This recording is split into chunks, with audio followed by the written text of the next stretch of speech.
Chapter 79. Michael. Everything was fine until I hit the 22nd mile. I was completely on track to achieve my goal of 3.5 hours. It felt so easy. Now, it's like my body has just shut down. I'm hobbling along and people are passing me, including a group with a pacer for a 4-hour time. Plus, this is all being captured by Adele at her checkpoints.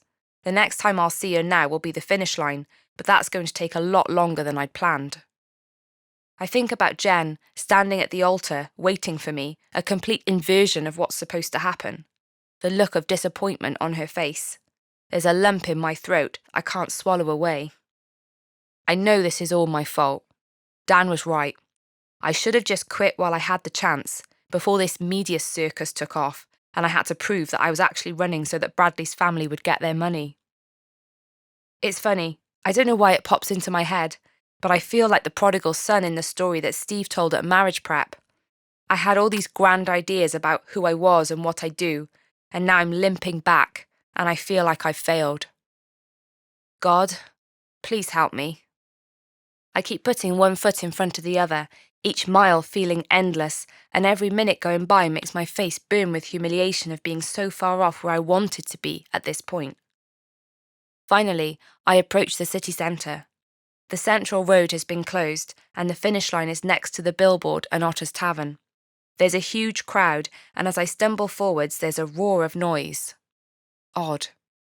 Dazed, I fix upon the inflated banner that marks the finish line. Nearly there. Don't give up.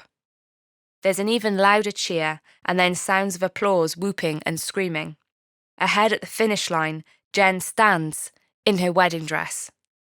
I think I'm seeing things. I heard about runners losing sight in one eye, their bodies shutting down due to the strain of running a marathon. Maybe I'm delusional. She looks so beautiful. She's waving at me, but I can't do it. I feel my knees give way, and I'm on the ground. Michael! She's suddenly with me, lifting my sweaty, lifeless arm and supporting me to my feet. We're going to do this together. Her arms holding me up, we stagger to the finish line. I'm blinded now by my own tears. There's a deafening wall of noise around me, but all I can do is sob into Jen's shoulder. I'm sorry, I repeat, over and over. It's okay, she says, her hand smoothing my back. You did it. Some stewards come over and usher us to the medical tent, and David and Adele follow behind us, Adele talking to her camera. Someone passes me a bottle of Lucozade. Is he all right? I can hear Katie's voice just outside the tent. He crossed the finish line, Jen says. Great, Katie says, sounding as if she couldn't care less. Can we go now? It's your bloody wedding day. You go, I hear David say. I'll get him cleaned up and ready, don't worry. See you at the church, Jen says, and kisses my cheek. Then she's gone, and I'm left feeling as if it was all a dream.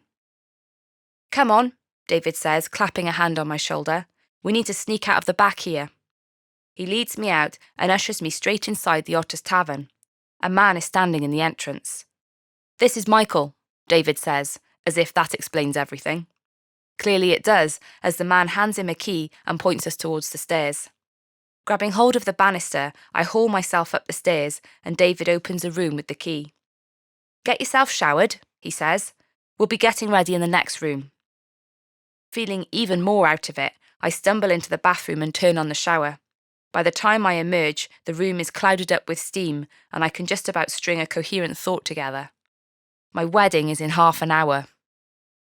David has hung up my suit for me, and I mechanically dress, my stomach churning from hunger and nervous sickness. David knocks on the door. Are you ready? He calls. Slinging my sweaty running gear into a bag, I follow him back down the stairs. He's wearing a suit, and Adele is wearing a hot pink dress that's tighter than a vice, with a large fascinator in her hair. She totters behind David in 6-inch heels. Car's just round the back, he says, handing the keys over to the waiter and thanking him. How did you park it here? I ask as we pile inside. The landlord was pleased with the publicity from the video, David says. He was happy to do us a favour. As I fasten my seatbelt, Adele passes me a sandwich. Don't get it on your suit, she instructs. I turn around to thank her, but she's holding her phone out to live stream again. We're now in the car, on the way to the wedding!